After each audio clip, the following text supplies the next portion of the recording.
tout le monde. Bonjour. Bonjour. Un contretemps. Alors, vous allez observer, chers auditeurs, que la parité aujourd'hui est observée Il était temps. avec de magnifiques et intelligentes intervenantes. C'est un peu machisme, enfin, je le sors, désolé. Daniel, bonjour. Bonjour. Nadia, Bonjour. Christian Sanfray. Nickel. OK. Alors, vous savez, nous sommes convenus que je vous interroge sur les faits sans les développer, qui ont marqué la semaine. Mais avant, je salue, je souhaite de bonnes vacances au patron de la chaîne, Max, qui depuis 3 ou 4 ans a pris une petite semaine de congé Rikiki et pas trop loin. J'espère qu'il nous entendra rapidement et qu'il sera content de voir qu'on a pensé à lui. On a une pensée pour lui, qu'il se repose, qu'il ne travaille pas trop. Et puis on va. Alors, comme je vous le disais, qu'est-ce qui a marqué ta semaine, Daniel? Eh ben, écoute, principalement la situation sanitaire, c'est difficile parce qu'elle devient tellement préoccupante et puis bien entendu la disparition de Jacob. Nadia? Ah, moi, ma vie est marquée par le cinéma et cette semaine, j'avoue que je n'y ai pas coupé. Hein. Encore du cinéma et toujours. Tu vas nous en parler plus tard? Ouais. Christian? Ben écoute, la situation sanitaire, les larmes de M. Letchimy, ça m'a touché. Et puis, bien évidemment, la disparition de notre très cher Jacob Desvarieux. On va développer longuement ce Très que volontiers. tu promets. Alors moi, ce qui m'a en quelque part pas préoccupé, au contraire intéressé beaucoup, c'est que le Conseil constitutionnel ait largement validé l'extension du pass sanitaire, comme vous le savez, et surtout, on ne va pas développer ça, et surtout le fait que c'est mis en application dès lundi, avec des variantes qu'on verra, mais enfin bon, c'est mis en application dès lundi.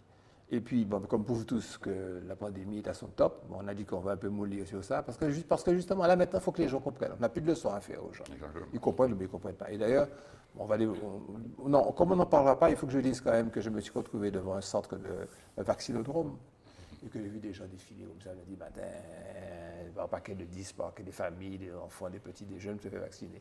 Donc, on est sur une tendance favorable. Et ce sont les chiffres qui vont nous le confirmer. Si vous voulez bien, on va passer à l'actualité.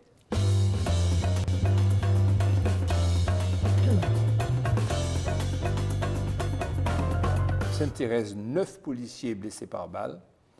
Dans la soirée du 31 juillet, comme vous le savez, en plein couvre-feu, lors d'un vidé de rue interdit, une centaine d'individus, à pied ou à moto, ont tenté de, j'aime pas le mot individu, mais je l'emploie, ont tenté de pénétrer dans le centre-ville de Fort-de-France, depuis Sainte-Thérèse, avenue Maurice Bishop, malgré la présence d'un barrage routier, barrage des forces de l'ordre que vous voyez sur les photos. Les forces de l'ordre ont essuyé des tirs de projectiles divers, mais également des tirs à balles réelles, de vraies balles. Moi, je croyais que c'était des cartouches de fusils de chasse, mais ce sont des balles. Et vous allez voir pourquoi sur les photos qu'on va tout à l'heure visionner. Un fonctionnaire de police a été atteint à 3 reprises. Il n'a eu sa survie qu'à son bouclier puis à son casque. Bilan, alors, 9 policiers blessés. Voici, vous voyez le casque avec l'impact sur la photo, sur l'image. Vous voyez, il a le petit trou au milieu. Je ne comprenais pas ce que c'était. Mais donc, voici les photos des impacts sur le casque, sur les véhicules de balles. Vous voyez, ce n'est pas des cartouches qui lâchent des plombs. Ce sont des packs de balles.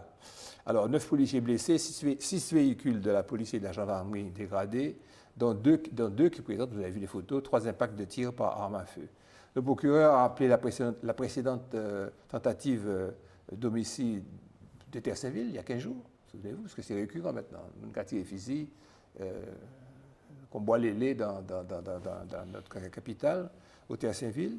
Il rappelle à toute fin que ces personnes encourent la réclusion criminelle à perpétuité. Le syndicat de police SGPF au police fait un constat auquel tout le monde adhère, qu'on a franchi un nouveau palier. Il demande naturellement, comme d'habitude, des effectifs supplémentaires et non pas des intervenants qui arrivent très vite d'ailleurs, parce que dans la nuit, ils arrivent. Hein. Enfin, peu importe, ils demandent qu'ils soient permanents et qu'on est arrivé à un stade suprême de provocation avec menace de mort. Alors, le préfet de la Martinique, alors, tout le monde a dénoncé, je ne vais pas reprendre que Letchimy, Justin Daniel, ton président, c'est de la guerre, tout le monde a dénoncé, bon, c'est leur boulot, ils dénoncent, que faire d'autre, hein?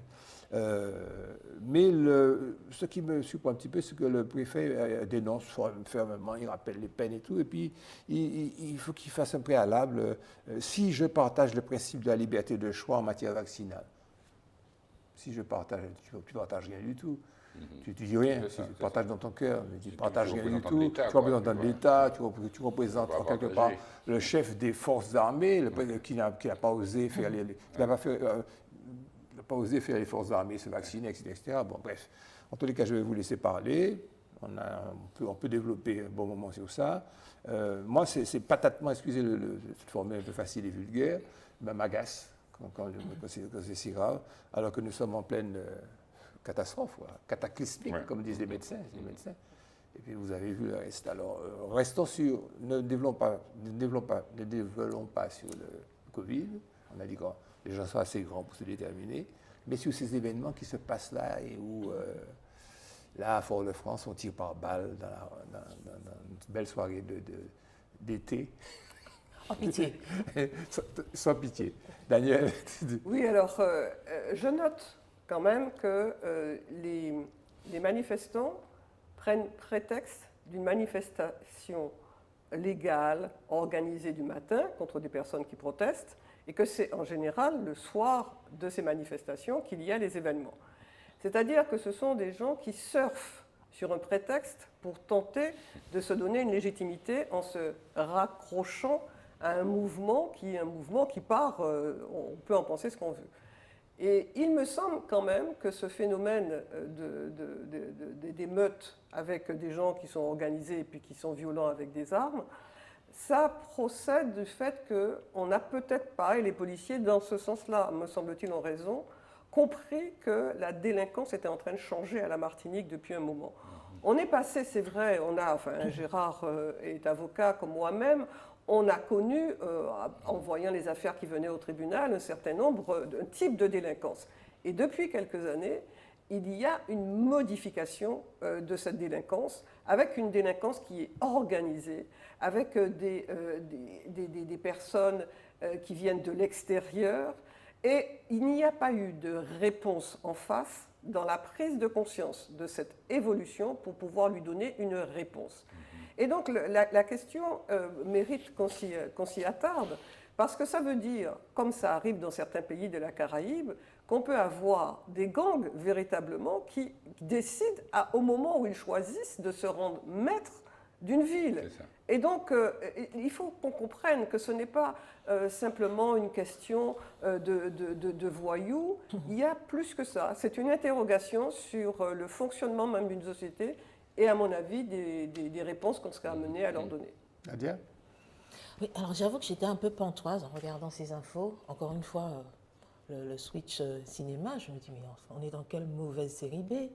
Et plus que ça, moi, ça me fait plutôt penser au respect qu'on peut avoir aux forces de l'ordre et à l'ordre établi. Ok, on a liberté de choix, etc., et le droit de manifester, il me semble que c'est constitutionnel, enfin, je ne sais plus. Mais pour le coup, à quel moment ça s'arrête ? Et finalement, on dirait qu'on est dans une espèce d'escalade sans fin, avec, alors tu dis Daniel, sans réponse parce qu'on n'a pas pris conscience, je ne sais pas si c'est sans réponse, mais on a l'impression que tout passe. Et je ne suis pas certaine qu'on soit vraiment conscient de la gravité des événements. Je veux dire, tirer à balles réelles. Enfin, je veux dire, c'est pas à la télé, quoi. C'est en réalité, il se serait passé quoi s'il y avait eu mort d'homme ? Et là, je ne suis pas dans un contexte de fable, je suis vraiment dans la réalité. Quand tu tires à balles réelles, c'est qu'il y a... Tu ne le fais pas une fois, et puis c'est-à-dire que tu... 3 balles. Oui, 3 balles, ça veut dire que tu fais mouche 3 fois. Je suis la même personne, je suis le même policier. Oui, non, mais je veux dire, c'est pas un carton-pâte, tu es au club de tir, et puis on est en plus dans les Jeux Olympiques, enfin, où il y a, les Français ont une médaille d'or en tir. Non, mais c'est que des gendarmes, accessoirement. Mais enfin, je veux dire, là, on est dans la réalité, on parle vraiment de mort d'homme. Avec en plus et j'avoue que j'ai pas hormis un regard sidéré sur la situation en me disant mais on va où? Ou est-ce que les auteurs sont conscients, au-delà de l'effet de meute, de groupe et tout, à quel moment il y a une prise de conscience, mais des auteurs eux-mêmes? Et est-ce que c'est la réponse, c'est forcément une force supérieure? Je ne sais pas. Mais à quel moment on revient à la raison? C'est plutôt ça. Christian. Alors, je voudrais réagir sur 2 points. Déjà, pendant la campagne politique pour la collectivité, beaucoup de candidats ont parlé des inégalités. Les inégalités sont des inégalités économiques, c'est des inégalités sociales, des inégalités culturelles En tout cas, une situation de déséquilibre, une situation qui... Voilà. Et c'est vrai qu'on peut se demander les motifs de ces gens-là. Je veux dire, les gens qui aujourd'hui forment des groupes de violence, des groupuscules, il y a un problème de savoir, il y a un problème de communication, il y a un problème de culture, il y a peut-être des problèmes économiques également. Ça, c'est le premier pas, parce que cette question des inégalités est quand même un élément très important. Et puis, deuxièmement, comme tu l'as dit, beaucoup d'hommes politiques ont dénoncé. Est-ce que la dénonciation suffit aujourd'hui? C'est ça. On dénonce et puis on a fini. Mais ce n'est pas ça qu'on attend. On attend des mesures, on attend de l'innovation, on attend des idées. On attend aussi que les municipalités aussi puissent connaître aussi leur population dans les communes, parce que le combat aussi contre la violence, ce n'est pas un combat fouille à lait, c'est un combat dans l'ensemble des mesures. Il faut peut-être une mobilisation de l'ensemble des maires, avec des mesures qui soient orchestrées, qui soient... Enfin, voilà un petit peu les lectures que je peux exprimer sur ce sujet-là. Je retiens, pour faire un peu la synthèse de ce que vous avez dit, qu'en réalité, il y a un no man's land, une zone intermédiaire, voilà, une zone grise de gens qui sont souffrant des inégalités sociales, aigris et malheureux, mais qu'il y a quand même, comme le disait Daniel, il y a quand même un point fort, quoi. Il y a une tête chercheuse de violence, chercheuse qui dépasse, comme le disait Nadia, qui dépasse même les pires outrances, avec des armes à balles. Alors, il y a quand même une chose que je voudrais quand même, sur laquelle je voudrais creuser, c'est l'existence de tel arsenal dans ce pays-là. Alors, ça me faisait toujours sourire, ces mesurettes qu'ils n'osent même plus perpétuer, déposer les armes et tout. Mais je sais pas, mais il y a quand même quelque chose à faire. Voilà, le pays est quand même pas grand. Les quartiers où ces gens-là peuvent résider, on les connaît. Je ne dis pas qu'il faut terroriser le peuple, qu'il faut mélanger tout le monde, mais enfin, il faut quand même séparer le bon grain de l'ivraie. C'est quand même pas difficile de faire la loi d'un pays qui fait quelques milliers de kilomètres carrés. Et qui en principe peut bénéficier d'une certaine continuité, qu'on bénéficie au moins à ce niveau-là de la continuité territoriale. Enfin, je pense que les citoyens devraient... Et puis ce manque de réactivité, bon, la masse est terrorisée, à mon avis, les gens sont terrorisés. Il y a des gens qui doivent être terrorisés, qui ne doivent plus sortir de la vie. Il faut penser à ça aussi. Alors lorsque M. Cazel dit qu'il peut comprendre, il entre dans une problématique d'acceptation du vaccin, alors qu'en face, il y a des gens qui lui-même, il dit dans une phrase qui est en cours. Il y a des moments pour dire qu'on est d'accord avec le vaccin, il y a des moments pour dire, bon, voilà ce que je vais faire très sérieusement pour l'ordre public. On ne mélange pas les deux, parce que ça fait encore une confusion. Ça veut dire que, comme tu le disais, les organisateurs qui utilisent un droit constitutionnel de réunion, d'expression, de défilé, tout ce que l'on veut, vont continuer, parce que, bon, ils vont continuer à exercer leurs droits, ils vont continuer à écouter M. Cazel, ou les autorités qui sont très permissives, parce que très fautives.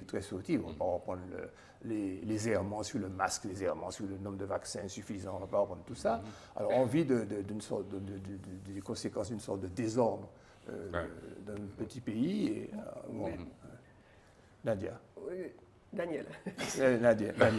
Je pense que c'est vrai, je partage, mais je crois qu'il faut prendre quand même la mesure de ce que c'est un peu plus compliqué que ça. Et je ne suis pas sûre que ce soit de dire c'est un petit pays, c'est facile. C'est un petit pays, mais c'est une île. Donc il ne faut pas oublier. Et donc je dirais, on a beau dire tout ce qu'on veut, surveiller les frontières maritimes, toutes les possibilités d'accès des différentes îles, c'est très difficile.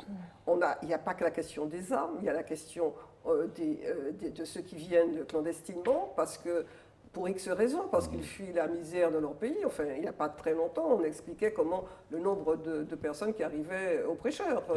Donc, il y a une réalité, et ce qu'à mon avis, on n'a pas mesuré, c'est l'organisation de la délinquance, c'est-à-dire le niveau d'organisation de la délinquance. On l'a un peu mesuré pour la drogue, ce qui fait qu'on a mis un certain nombre de mesures à partir des examens financiers pour remonter à l'organisation des leaders, pour retrouver à partir des questions financières. Mais sur la question de l'organisation en gang, parce que c'est un phénomène totalement inédit et sur lequel on est démuni. Donc à mon avis, il y a de quoi, je suis d'accord, que nous penchons, toutes catégories confondues, sur la réflexion sur l'évolution de notre société, sur les réponses à donner. Gérard, je dirais petit pays, mais justement où toutes les tensions et tous les faits sont exacerbés. C'est-à-dire que le petit millefeuille, ce qu'on peut retrouver en plus large, en plus évasé, il est plus concentré en Martinique. Et là, pour le coup, le fait que la parole publique soit aussi mesurée, c'est pas pour leur donner des excuses, hein, c'est pas ça. Hein. C'est que ça vient sur une population qui est déjà, quand je dis population, je parle de nous Martinique, et je suis dedans, qui est déjà un peu à vif sur un tas de questions, et des questions qui ont trait à la vie courante. C'est pas que la violence, on est arrivé à la cristallisation d'un discours où c'est pro-vaccin, anti-vaccin, mais c'est pas ça, c'est une question sanitaire. Et revenir à des choses qui sont un peu apaisées, il y a tout qui arrive sans qu'on ait le temps déjà d'intégrer, de s'apaiser et de porter une réponse. Et sur ça, c'est une espèce d'escalade de très violente, et en face, est-ce que la réponse brutale et qui va écraser, est-ce que c'est ça? Non, alors je pense qu'on est dans cette situation un petit peu tendue. Encore une fois, mais c'est quoi la réponse? Enfin, on est où? Voilà. Non, c'était juste pour souligner l'impact. Je vais te poser une question très précisément. Est-ce que tu penses que toute la bienveillance, la tolérance dont le président Letchimy a fait preuve va résister à l'épreuve de ces événements? Et puis après, tu diras ce que tu voulais dire. Et puis on va passer à autre chose après toi.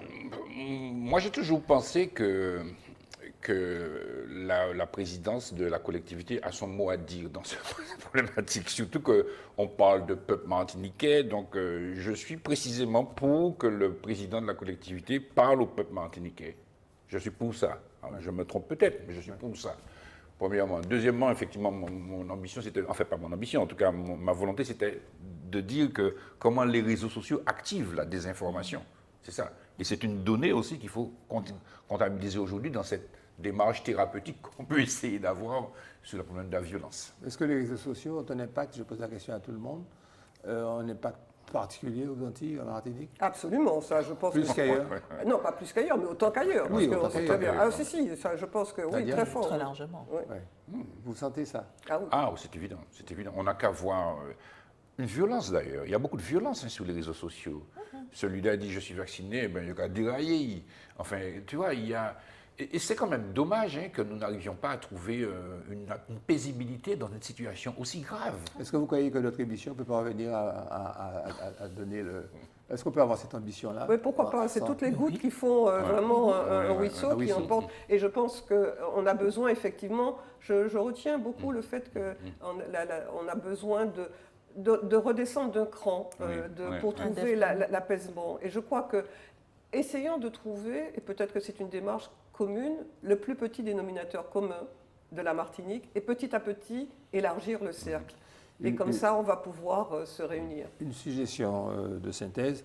Moi, je pense que les grands leaders de la spiritualité qui sont dans l'ombre, les vénérables de loge, les pasteurs des différentes églises et les prêtres, l'évêque, toutes ces personnes, les responsables des... Mais les maires aussi. Les maires, oui, mais j'allais, tout le personnel politique devrait peut-être se réunir en de grands symposiums. Mais quelle est l'autorité spirituelle et morale qui puisse réunir ces gens-là avec sérénité? Est-ce qu'on forme déjà un nous suffisant, une communauté suffisante pour dire, nous qui prônons le juste, le bien, le beau, le vrai, donc la paix et le bien-être, est-ce que nous sommes à même de faire ça? On va se réunir, une trentaine, une quarantaine, des responsables, puis on va débattre un week-end, porte fermée, du devenir et de l'impulsion qu'on a donné. Moi, il reste tout juste une minute, moi j'étais frappé de voir qu'il n'y a pas un préfet qui a dit aux moniteurs d'auto-école, venez, je vais vous réunir pour vous expliquer aux gens qu'on double le permis moto, qu'il n'y a pas une voie qui est dédiée et qu'il n'y a pas besoin de ces klaxons intempestifs et violents et ces coups de pied dans les voitures, que vous n'avez pas laissé la place soit à gauche, soit à droite pour les motards quand ils le désirent. Et expliquez ça quand ils passent le permis. Expliquez aux gens que les coups de poisson, enfin, ayez cette action pédagogique. Oui, non, mais on préfère mettre des radars carrément. Oui, voilà, c'est ça. Bon, alors on est tout doucement arrivé à la partie, disons, société de notre émission.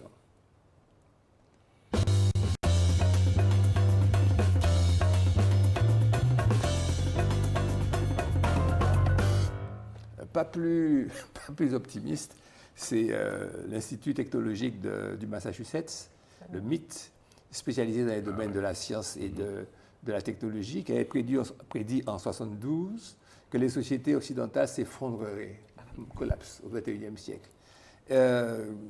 L'humanité poursuivant sa croissance économique dardard, sans tenir compte des coûts environnementaux,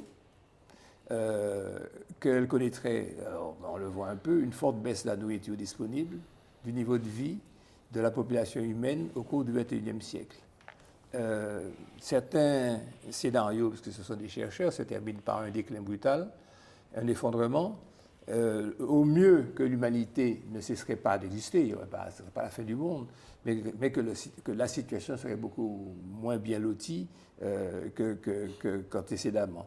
Des études récentes, alors maintenant, qui ont été faites, je ne vais pas trop développer qui, quoi, comment, mais c'est établi, j'ai lu les rapports, montrent un arrêt de l'augmentation continue du bien-être des sociétés, du bien-être mondial, hein, ça c'est au niveau global. On va rapporter ça à la Martinique après. Un effondrement prévisible vers 2030-2040, nous pas loin. Et ma question est de savoir comment on pourrait restaurer une croissance réelle au niveau global, mais ça regarde les grands. Enfin, on peut venir nous pouvoir porter notre contribution au Conseil des Nations. Et puis, se dire que comment, maintenant à notre niveau, puisqu'on sait ce qu'il faut faire pour que les choses aillent mieux, à notre petit niveau, on a des élus, on a une collectivité, est-ce qu'on peut agir sur les paramètres, les variables suivants qui sont, je vous le dis, écoutez-moi bien, la population, les taux de fécondité, les taux de mortalité, la production industrielle, la production alimentaire de services, les ressources non renouvelables, la pollution persistante, le bien-être humain et l'empreinte écologique. Donc, c'est ça qu'il faut pour avoir une certaine maîtrise de sa communauté par rapport à la nature, par rapport à l'environnement, par rapport à l'île, par rapport à la montagne pelée. Il faudrait qu'il y ait une autorité, qu'un ensemble, ce panel de personnes dont je vous ai parlé tout à l'heure, qui puisse tenir compte de tout ça. Et puis dire, notre production industrielle, bon, on n'aura pas de production industrielle, mais on aura un tourisme. Comment sera le tourisme? Vous voyez le développement? Et donc, nous sommes, qu'on soit autonome, qu'on soit département, qu'on soit 73 ou 74, avons-nous les rênes pour maintenir ça, pour assurer le bien-être de notre communauté vis-à-vis de la communauté universelle qui, elle, de son côté, devrait essayer de faire pour le mieux. Voilà donc, si vous voulez, la problématique telle que je l'ai posée, c'est un peu grandiloquente, mais enfin, Daniel. Oui, alors, avant de revenir à notre territoire, moi, il me semble, sur l'analyse globale, sur le déclin de l'Occident, je crois qu'il faut bien prendre conscience que pendant des siècles, les sociétés au niveau mondial se sont régulées parce qu'il y a des conflits, il y avait des phénomènes, notamment les guerres. Il se trouve que depuis la Deuxième Guerre mondiale, on est passé dans un système qui était plus sécurisé, et on est passé dans un système qui a été, je dirais, un système basé sur la course à la consommation, la course à la satisfaction individuelle. On a une société qui s'est emballée, peut-être sans s'en rendre compte, mais elle s'est emballée. Et à un moment donné, enfin, du moins, ça c'est une conception personnelle, hein, il faut que les choses s'arrêtent. Je t'interromps. Vous voyez sur les photos les conséquences de cette course, vous voyez les conséquences. Donc il faut qu'on prenne conscience. Et quand on n'est pas capable de prendre conscience par le consensus, par réflexion, il y a des espèces de séismes. C'est des catastrophes qui peuvent être des guerres, mais qui peuvent être aussi une pandémie. Et donc, par conséquent, cette pandémie-là, pour moi, est l'occasion de se poser des questions sur le fonctionnement. Et sur le fonctionnement au niveau mondial, mais au niveau aussi de nos territoires. Nous avons des armes parce que nous sommes certes une île, mais nous avons une biodiversité qui est extraordinaire, donc une capacité de penser et de voir comment, à notre niveau, nous pouvons aider à répondre à des questions concernant le climat. C'est une interrogation qui est au niveau mondial, puisque les experts tirent la sonnette d'alarme, on ne peut pas continuer comme ça. Et nous avons des compétences aussi, des compétences humaines, parce que nous avons une population qui est formée, avec des jeunes qui sont quelquefois loin, mais qui peuvent aussi participer à la réflexion. Je crois que nous avons les armes. Et si aujourd'hui on est très angoissé face à cette situation, il faut aussi que nous soyons conscients que ce n'est pas une fatalité, ce déclin, on a la possibilité d'en sortir. Tu es aussi optimiste, Nadia? Alors moi je suis sur l'année 1972, je trouve ça assez, je trouve que c'est une superbe année, parce qu'accessoirement c'est la première année où les Nations Unies ont parlé, au niveau donc mondial, ont parlé de l'importance de l'environnement. C'était avant donc que le concept de développement durable émerge. et c'est bien de ça dont il est question d'ailleurs, c'est de se dire que la Terre ne suffit plus. Tel que l'on fonctionne, ça ne peut plus continuer. Et accessoirement, c'est là qu'on a commencé, c'est un petit peu avant, c'est en 70, on a commencé à mesurer le fameux jour de dépassement, c'est-à-dire l'utilisation que l'on fait des ressources naturelles, à quel moment ça ne se renouvelle plus. Et ça peut être au mois de juillet, quoi. Alors, accessoirement, en 70, c'était le 29 décembre, en 72, c'était le 10 décembre.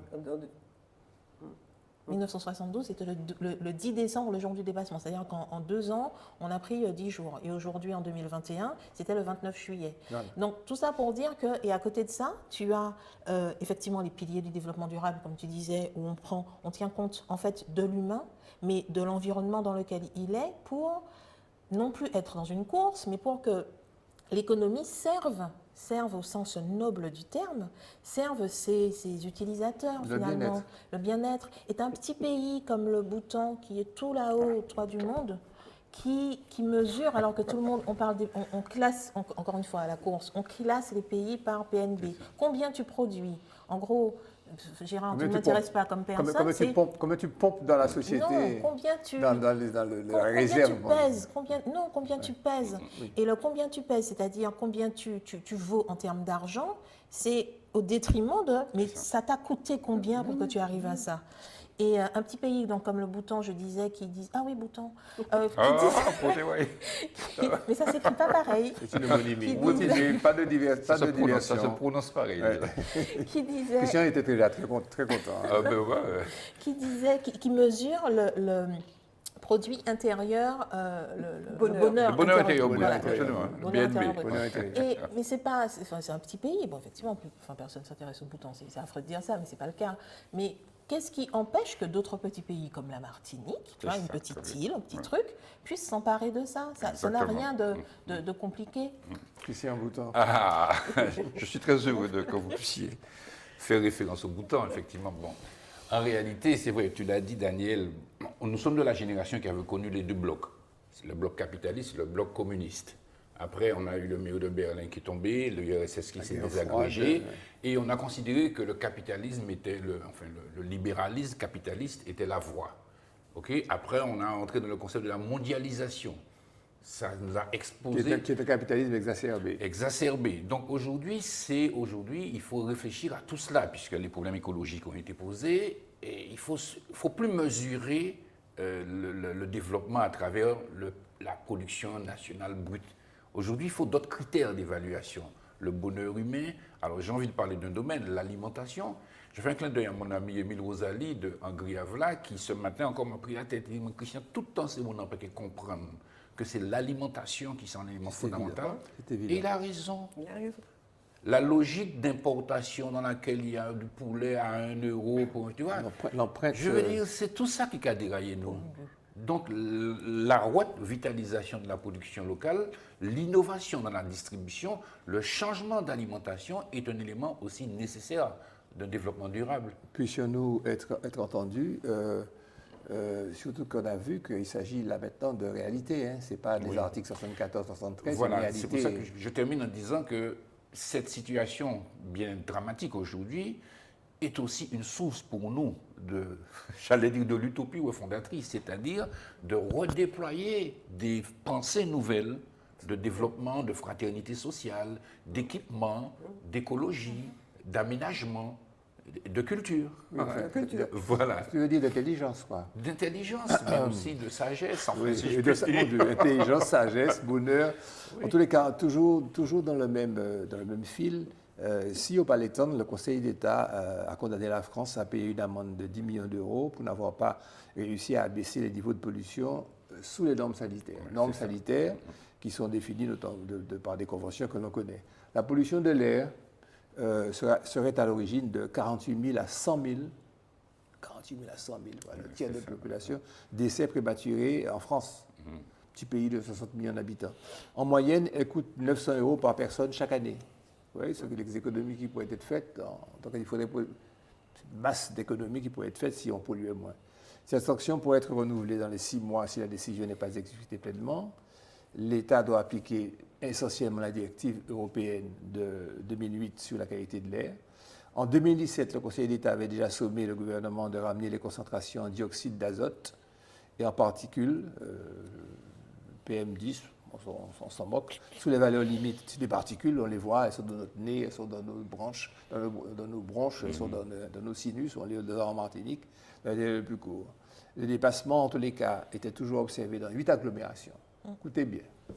Paris, on le voit bien quand on y va, Marseille, Aix, Lyon, Strasbourg, Grenoble, Toulouse, Reims et Fort-de-France. Il n'y a pas Cayenne, il n'y a pas Pointe-à-Pitre, Il n'y a pas Saint-Denis. il n'y a pas Saint-Denis de la Réunion, il y a Fort-de-France. C'est-à-dire que nous, c'est nous les meilleurs, c'est nous les champions. Comme dirait, comme aurait dit notre ami confiant. Bon. La haute juridiction, c'est-à-dire le Conseil d'État, a donné 6 mois pour agir sous peine d'une astreinte de 10 millions d'euros par semestre de retard. Pour qu'ils arrivent tonnes, quoi. Alors tu me diras que ce n'est pas leur argent et qu'ils s'en foutent. Moi, je ne crois pas, parce qu'ils sont quand même responsables. Et cette somme serait répartie entre des associations qui œuvrent pour la salubrité écologique de ce pays. Daniel. Ben, écoute, je m'arrête à ce que tu disais sur le Yotan. Moi, je voudrais qu'on arrive à nous. Parce que, je veux dire, ça dépend de chacun. Comme on a dit au moment des élections, la voix de chacun a de l'importance. L'attitude de chaque Martiniquais est importante. Et donc, le fait d'utiliser autant de véhicules, il faut qu'on s'interroge, ça c'est nous-mêmes. Le fait de climatiser à ce point les bureaux à des températures très basses, il faut qu'on s'interroge dessus. C'est-à-dire chacun, et c'est peut-être une façon que les gens reprennent un peu d'espoir, c'est de se dire que la solution passe par chacun de nous. Elle ne va pas venir seulement d'en haut, elle va aussi venir de chacun. Et peut-être qu'en partant de chacun, ça peut remonter vers le haut. Et donc moi, j'incite chacun à... Et ce n'est pas être vertueux, c'est-à-dire pas demander aux gens d'être ascétiques, etc. On peut vivre bien. C'est simplement avoir une vie en concordance avec la nature, avec les autres. C'est possible, on l'a déjà fait. Donc, on peut le faire. Nadia ? Je vais commencer vraiment. Merci, Daniel. Cet ordre de parole est bien parce que moi, j'ai un regard hyper cynique sur ce genre d'informations. Entre se dire que finalement, c'est une espèce de guerre de lobby. Donc, l'État va payer, il va payer ou non la fameuse amende.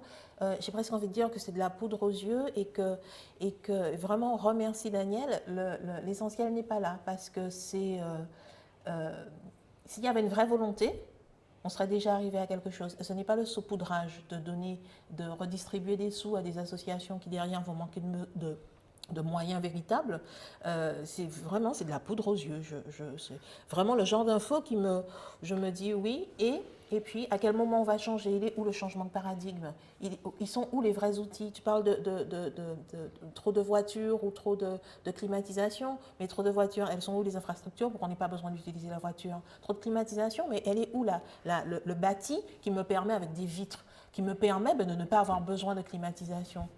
Toutes ces choses du bon sens passé, il est passé. C'est maintenant qu'on en a besoin, donc wake up l'État. Moi, je me mets à rêver qu'au lieu de s'opposer, on essaie de construire un avenir. Mais ça passe effectivement par la population, mais ça passe aussi par les élus. Je suis désolé. C'est-à-dire qu'aujourd'hui, on arrive à une situation où il n'y a pas de solution si on ne change pas. Sauf que les élus suivent. Pardon? Nous sommes dans un pays où les élus suivent, ils ne précèdent pas les élus. Oui, ils suivent. C'est ça qui est un peu dommage. Daniel a raison, dans la mesure où c'est la partie de la base. Il faut élever le niveau de conscience et d'intelligence collective pour qu'eux, ils se mettent à la traîne. Parce que c'est comme ça que, toute petite, j'ai eu l'avantage d'aller, je ne sais pas si c'est un avantage, d'aller à Singapour. Singapour, c'est plus petit que nous, en superficie, 5 millions d'habitants. Alors, je n'ai pas vécu à Singapour, mais je suis resté une semaine. Mais j'étais ébloui par l'intelligence. Ils ont choisi de limiter les voitures. Tu as utilisé le mot, l'intelligence. Oui, ils ont choisi d'éliminer les voitures. Donc il y a des métros, il y a des trains, tout est organisé. Ils ont choisi de faire Garden by the Sea, un lieu d'éducation extraordinaire, de sport, de magnificence, de beauté, des choses incroyables. Et effectivement, alors, je me retiens, puisque je n'ai pas vécu à Singapour, je n'ai pas tous les éléments. Il y a certainement des aspects négatifs. Mais si vous voulez, c'est là que j'ai vu, je me suis dit, mais ces mecs-là sont intelligents. Alors, est-ce que c'est le peuple Est-ce que c'est des esprits je ne sais pas. Oui, en mais tout cas, ça m'a fasciné. Ouais. C'est pas la problématique de l'œuf et de la poule. Je pense que c'est celle d'une communauté qui doit avancer ensemble. C'est ça. Mais là, en l'occurrence, le peuple, il faut qu'il élève son niveau de conscience. Il faut Oui. qu'elle ait décideurs autres. Il faut que la société civile intervienne, comme ce que Daniel fait dans sa vie, Nadia fait dans la sienne, toi dans la tienne. Je ne vais pas nous prendre comme modèle, mais c'est nous qui sommes autour de la table, que nous agissions en dehors de l'acharnement de la course au poste, au pouvoir, à l'élection, avec le désir de faire des choses pour la communauté, de servir d'exemple pour que les gens puissent eux-mêmes adhérer et croire en nous-mêmes. C'est ça, et avoir une certaine confiance. Mais d'autres peuples, d'autres communautés sont arrivés à ce point de conscience collective. Ça nous permet de passer au chapitre de la culture et de parler, de donner la parole à Nadia là-dessus. Culture.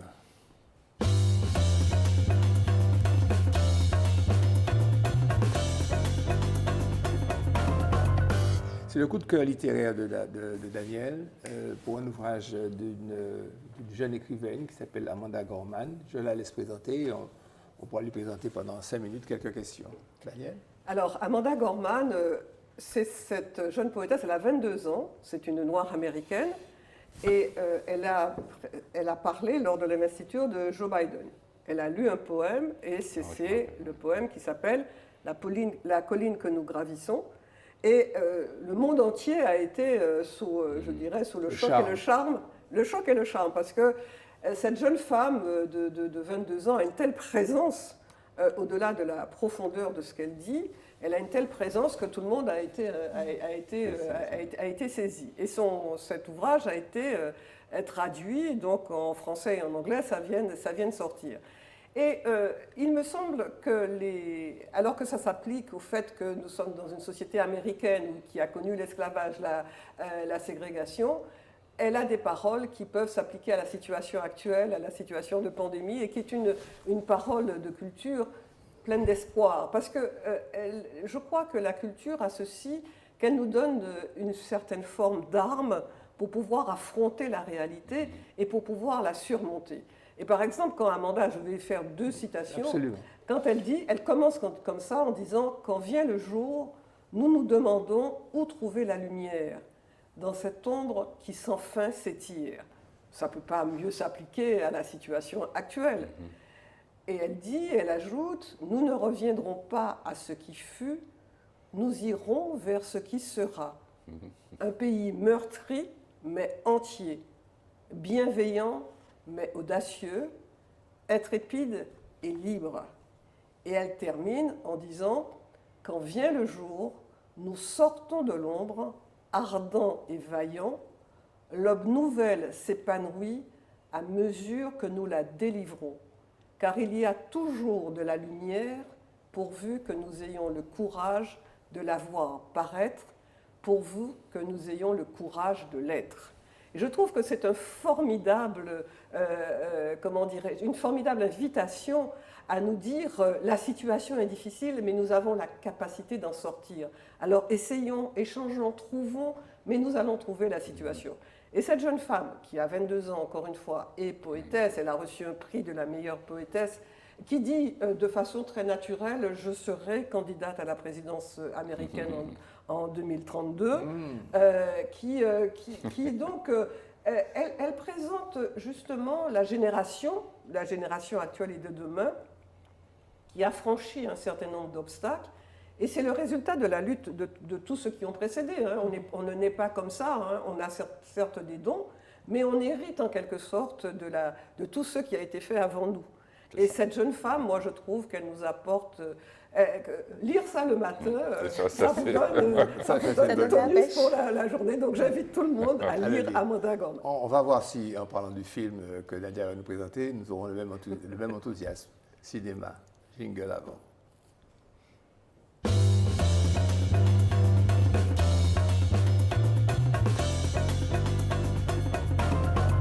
Alors, Madame Nadia. Au retour de Cannes, moi j'ai plutôt choisi de vous parler d'un film qui vous fait passer de l'autre côté du miroir. Et quand je dis de l'autre côté du miroir, c'est vraiment du côté obscur du miroir, il faut le dire. Parler du film Old, c'est le dernier film de M. Night Shyamalan. Alors, Shyamalan, c'est le petit, je dis petit, c'est un jeune homme qui, il y a des années de ça, s'est révélé au monde entier avec un film C'est qui lui dont s'appelle... on voit la photo, là. Oui, qui s'appelle Sixième Sens. Je pense que vous tous, vous avez entendu parler de Ouais, Sixième ouais. Sens. Sixième Sens, il a fait aussi Le Village, Incassable. L'idée, il a un petit peu redéfini le genre du suspense. Quelle origine? Il est américain, comme son, ça se... Il est américain, mais en tout cas, Shyamalan, vraiment, c'est le suspense avec ce qu'on appelle des twists. C'est-à-dire que tu sens bien, il a une façon vraiment unique d'installer une ambiance et de mettre en tension le spectateur avec, où tu te dis tout le long du film, mais il y a un truc qui ne va pas, mais c'est quoi le plan? C'est pas aussi idyllique, il y a quelque chose, on nous cache des choses, hein, pour revenir à des choses un petit peu conspirationnistes qui sont vraiment dans l'air du temps. Et son dernier film, Old, se passe, c'est comme un cauchemar à les yeux grands ouverts. Ça se passe sur une île paradisiaque, dans un hôtel paradisiaque. On suit une famille à qui l'hôtel fait l'offre d'aller sur une plage retirée. C'est vraiment un cadeau qu'on leur fait, une petite plage où ils peuvent passer la journée. Pique-nique, on les dépose et on vient les chercher le soir. Comment résister? Et une fois qu'ils sont sur la plage, il se passe des choses étranges. Et dans les choses étranges, c'est qu'ils réalisent qu'ils vieillissent. Waouh! Voilà. Et bon, alors là, je ne suis pas en train de divulgacher, pour ne pas dire spoiler, parce que c'est vraiment le synopsis du film. Mais c'est comment il nous amène à ça et comment est-ce que tout le long, bon, ok, on sait qu'ils vieillissent, mais il se passe quoi? Et puis les personnages, donc c'est une famille, mais finalement la famille, ils ne sont pas seuls. Il y a d'autres personnes qui ont aussi été conviées, qui ont eu ce cadeau-là aussi. Bon, taratata, c'est peut-être pas un cadeau, voilà, empoisonné. Et puis tout ça, pourquoi? Et c'est vraiment un talent... Et qu'est-ce que ça mène à quoi? Qu'est-ce que ça veut signifier? Voilà, mais qu'est-ce que ça peut signifier? C'est notre rapport au temps, comment des enfants, ils deviennent, s'ils vieillissent, ça veut dire qu'ils deviennent adultes, mais les gens, ils vieillissent, mais ça veut dire qu'ils vont mourir. Alors, mais ils vont mourir comment? Est-ce par maladie? Est-ce de mort naturelle? Mais ce vieillissement accéléré sur une journée, ça questionne un tas de choses, la dynamique de groupe aussi, de façon parce qu'il y a vraiment un petit clin d'œil qui a fait toute la salle éclater de rire, c'est dire qu'on vieillit, mais ça se voit pas pareil sur les gens. Et tu as un personnage qui dit... c'est bien la première fois qu'ils vont regretter d'être blancs. Enfin, mais c'est un détail parce qu'effectivement, le vieillissement ne s'opère pas de la même façon. Et vraiment, le film était... ben voilà, il y a des images qui sont le film, au-delà du speech, c'est intéressant. Très bien. Christian, j'avais l'impression que tu me décrivais un cauchemar. Alors, Oui, c'est moi aussi. Je me suis dit, il y a déjà le Covid. Si demain on constate qu'on vieillit du matin au soir, c'est chaud. À la musique, C'est musique chaud. en deuil, musique un peu triste, pour faire la musique quand même.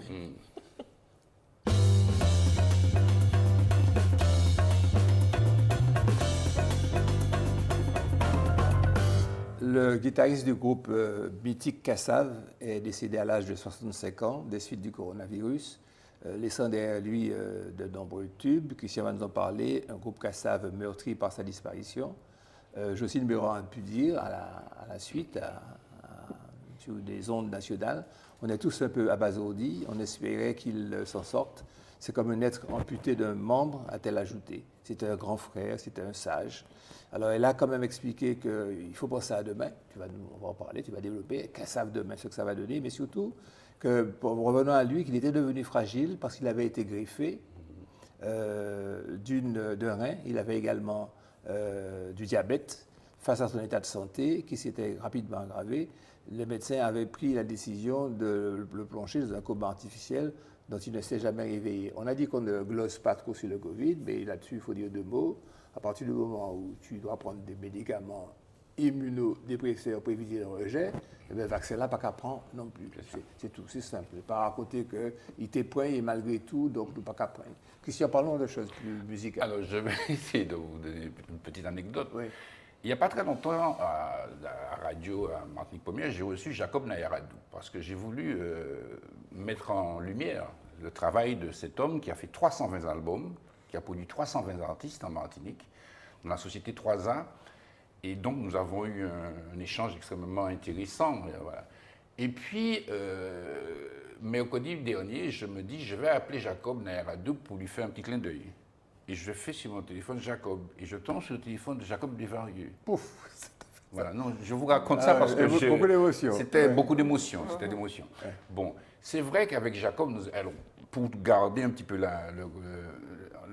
le fil entre les deux Jacob Nayaradou, qui quelques moments après mon appel, il me dit, Christian, Kassav a fait pour les Antilles plus que n'importe quel ministère du tourisme. C'est ça. Vous comprenez ce que je veux dire? Par la qualité de la musique.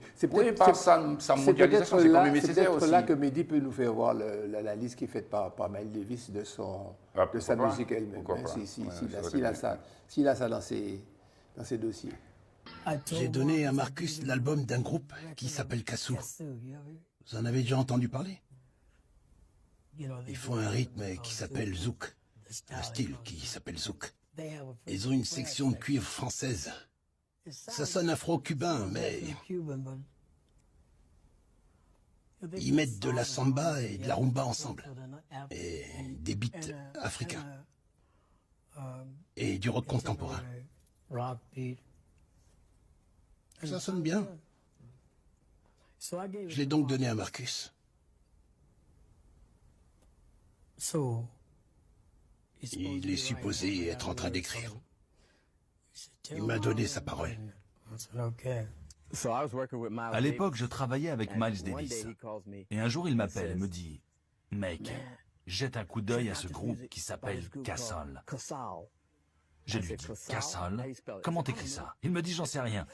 Juste mets la main dessus et écoute, parce que c'est mortel. » J'avais jamais entendu parler. J'ai fait mes recherches et j'ai trouvé Kassav. Et c'était incroyable.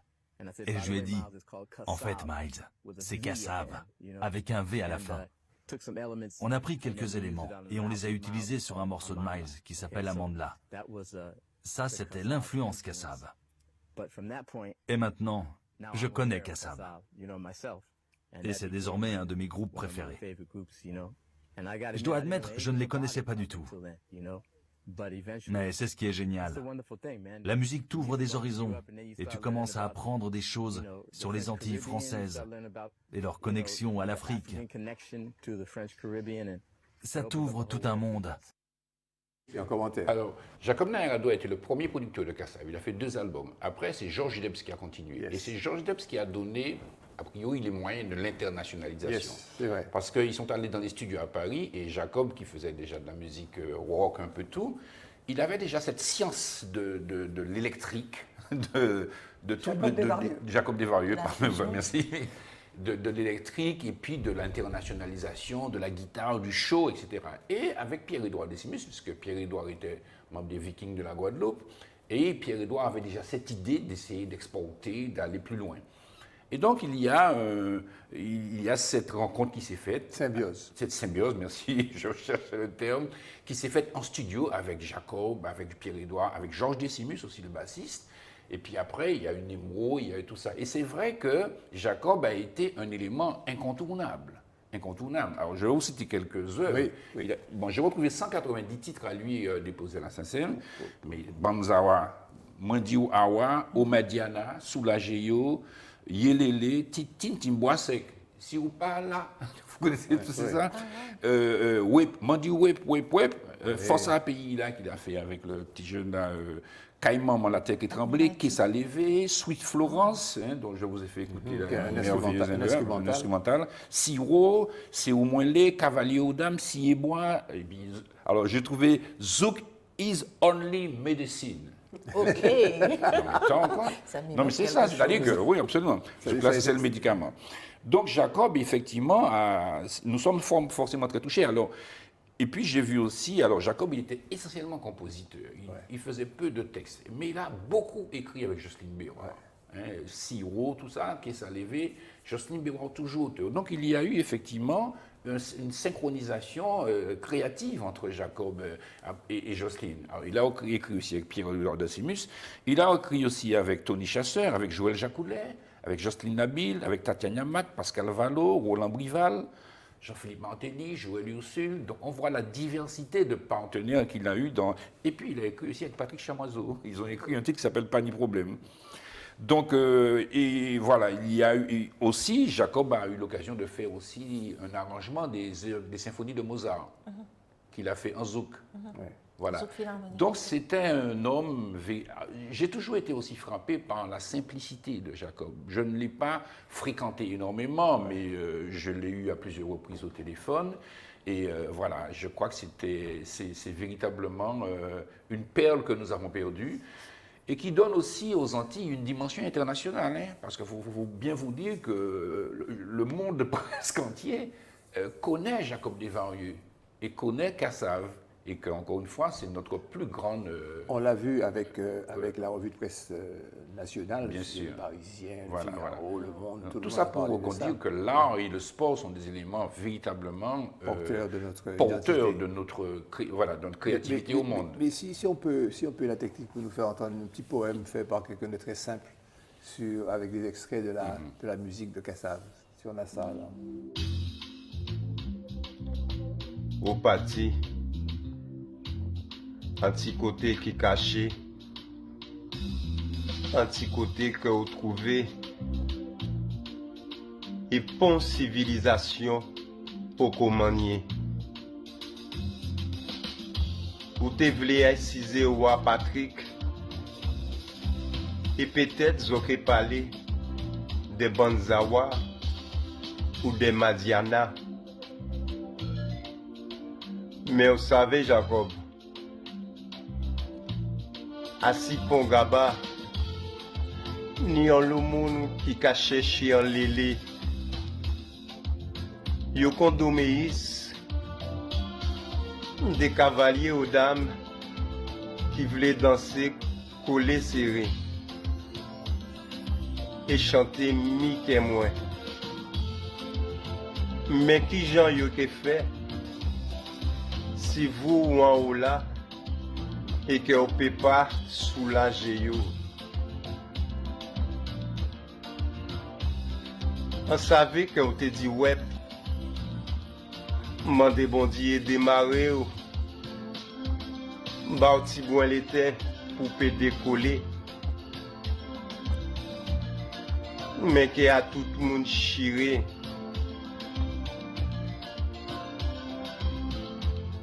Nous toutes malades, même si Zouk là, c'est seul médicament que nous ni. En tant que pissimé, qui aurait été juste pour quand vous chanter,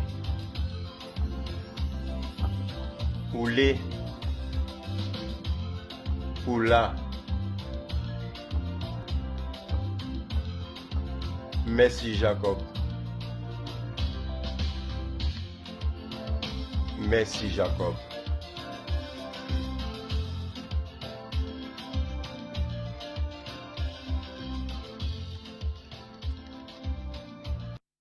Dans les quartiers populaires d'Abidjan, en Côte d'Ivoire, lorsqu'ils ont appris la mort de Jacob Desvarieux, j'ai une cousine qui vit en Côte d'Ivoire, qui est ici en vacances, qui m'a expliqué que les jeunes, le peuple, a dansé toute une nuit jusqu'à l'aube. Les gens ont dansé toute une nuit jusqu'à l'aube. Et j'ai reçu un appel téléphonique de Yasmine Walcott de Sainte-Lucie, l'ancienne consul de Sainte-Lucie, qui m'a appelé tout ému, et puis qui a d'ailleurs fait un texte sur Facebook pour expliquer que toute l'île de Sainte-Lucie est en deuil, qu'on ne parlait que de ça. Et ça vaut pour chaque île. Bon, je peux témoigner de Saint-Martin, à partir hollandaise, de tous ces petits pays où il y a toujours quelque part une affiche de concert où ils sont passés, un bout d'article d'emballage, de papier d'emballage de poissons, où on voit Cassave, Rosaire, Isère. C'est comme tu le disais à l'international, c'était vraiment un groupe qui nous a dignement représentés et qui devait être un modèle pour nous. Christian. Oui, je suis en train de penser à la voix de Jacob. Oui. Vous savez, les idées qu'on a de chanteurs, c'est des belles voix et choses comme ça. Oui. Et finalement, la voix de Jacob s'est imposée. Sans être celle de Rastaman, sans être celle de... Dans les canons. Vous voyez, mais avec son originalité, avec son chant un peu enroué, mais ça s'est imposé. Et finalement, Jacob est devenu un grand chanteur. Ce qu'il n'avait peut-être pas imaginé. Ouais. Voilà. Et puis un deuxième aspect, quand même, c'est effectivement les obsèques hier, c'est voir toute la Guadeloupe sur l'itinéraire. Les gens sont debout et puis il y a qu'à saluer Jacob. Mais ça, c'est fort, ça. Ça, c'était très fort. Et c'est ça, c'est quand ils ont laissé le funérarium, enfin le lieu où il était, c'était pas dans une église, la cérémonie. Bon, les cérémonies étaient classiques, un prêtre qui a fait une belle homélie, un chanteur chantait bien les textes de la liturgie, etc., qui correspond à un enterrement. Et puis, à la fin, il y a 4 grands gaillards de costumes, costumes noirs vêtus, avec leurs masques, qui se sont mis aux 4 côtés du cercueil. Ils ont déposé une gerbe, ils ont ramassé de façon coordonnée, synchronisée, comme s'ils avaient répété pendant 15 jours. Ils ont pris le cercueil, ils l'ont mis sur leurs épaules, ils ont marqué un temps d'arrêt. Et puis, à Souponga, Bangon, ils ont commencé à danser sur place pendant un long moment. Après, ils ont démarré en même temps. Je dis, mais quel signal ils avaient pour démarrer en même temps? Parce que c'est Catherine Bichet. Et puis ils sont partis, ils ont continué, ils se sont arrêtés, puis ils levaient la main. Et là, je vous dis, gros yeux tombants aux yeux, sur la qualité, sur l'esthétique, sur l'expression. C'est-à-dire que même après sa mort, Jacob Desvarieux avait donné, c'était l'impact Kassav, c'était l'impact Jacob Desvarieux dans la qualité, dans l'organisation, dans le style, dans la chorégraphie de son décès. Monsieur Jacob Desvarieux, je vous laisse conclure parce que... Mais écoute, moi j'ai une petite pensée pour Jean-Philippe Martelly, puisque bon, j'ai eu l'occasion de le voir à plusieurs reprises. J'espère que ça ira, je lui envoie tout notre amour, quoi. Et puis, bien évidemment, on se pose la question, Kassav fut ou Kassav peut encore être. Voilà, je ne peux pas répondre. J'aurais bien aimé qu'il trouve une solution. Malavoie a survécu à la mort de Paul Rosy. C'est ce qu'on peut dire aussi, hein, parce que dans les pays étrangers... Maintenant, c'est assez renouvelé pendant 50 ans avec des... C'est ça. C'est un concept, c'est une force, c'est une idée. Voilà, je pense au producteur de Kassav, François Pinard, qui doit être aujourd'hui, bien évidemment, à la fois assommé, si je puis dire, mais en même temps, qui nécessairement se dit... mais je te vois sceptique, mais enfin bon. Non, mais ils ont une responsabilité. Moi, je voudrais en tous les cas envoyer un grand message d'amour à Jocelyne, ma soeur, Jocelyne Béroir, qui s'est montrée particulièrement présente sur les ondes. Après un moment où elle était stébécouée par cet événement, elle a répondu, elle a expliqué, notamment sur la notion de comorbidité, surtout d'immunodépression, oui, tout simplement. Merci. Dépressivité, on se comprend. Mais surtout une disponibilité au téléphone, parce que plusieurs personnes m'ont demandé ses coordonnées, les personnes avaient le coup. J'ai donné ses coordonnées à ces personnes parce que je savais qu'elles ne la dérangeraient pas. Elle était présente au téléphone, elle répondait. Elle était investie d'une responsabilité collective. Et c'est cet exemple que je voudrais que l'on suive de ces personnes, ces Machukon, ces femmes boto, ces vraies femmes qui sont avec toute leur féminité. Et puis, dernière chose que je voulais dire, Christian, une question, connais-tu un titre de Kassav enregistré en français? Une bonne question. Mais vous savez, c'était des militants aussi. Voilà. C'était des militants de la langue. Voilà. Alors, ce sont sans agressivité, sans discours tonitruant, sans militantisme, sans discours sur le créole, la graphie du créole et tout. Ils ont pris le créole et puis l'ont sublimé au niveau international. Quel exemple? Et j'imagine que, parce que j'ai pas cité des sociétés d'édition, parce qu'ils ont édité avec IMA, ils ont édité avec Universal. Il n'est pas impossible qu'on leur ait demandé de faire en français. C'est évident qu'on leur a demandé. Ils ont dit niet. En tout cas, je pense que c'est un exemple quand même pour les Antilles, Martinique, Guadeloupe, Guyane également.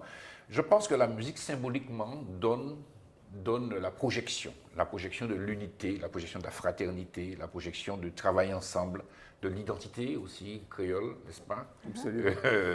Je pense que ça doit cette disparition de Jacob doit encore aussi nous permettre de nous inspirer, voilà, pour aller plus loin, pour aller plus sagement. Oui, je veux dire, Kassav a quand même rempli la nouvelle plus grande salle d'Europe de concert.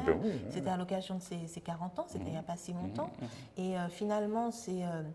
la mort de Jacob Desvarieux, c'est pas que un Guadeloupéen, enfin le groupe, c'est vraiment une figure de, je sais pas comment dire, emblématique. Oui, mais de l'afro-diaspora, qui disparaît. Et pour le coup, l'hommage mondial qui lui a été rendu, veut bien dire ça aussi. Et Jocelyne Béroir, c'est vrai qu'on a forcément une pensée vraiment émue pour elle, parce qu'elle reste L'homme sur la colline.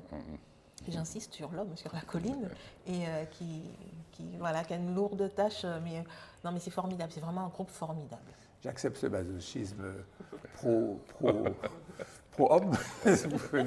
pour faire un néologisme et une tautologie en même temps, et je vous donne rendez-vous la semaine prochaine, où j'espère qu'on n'aura pas, même si c'est un aussi illustre personnage, un autre décès à évoquer, et peut-être des images de vacances et puis de pandémie qui décroît. Passez une bonne semaine. Espérons.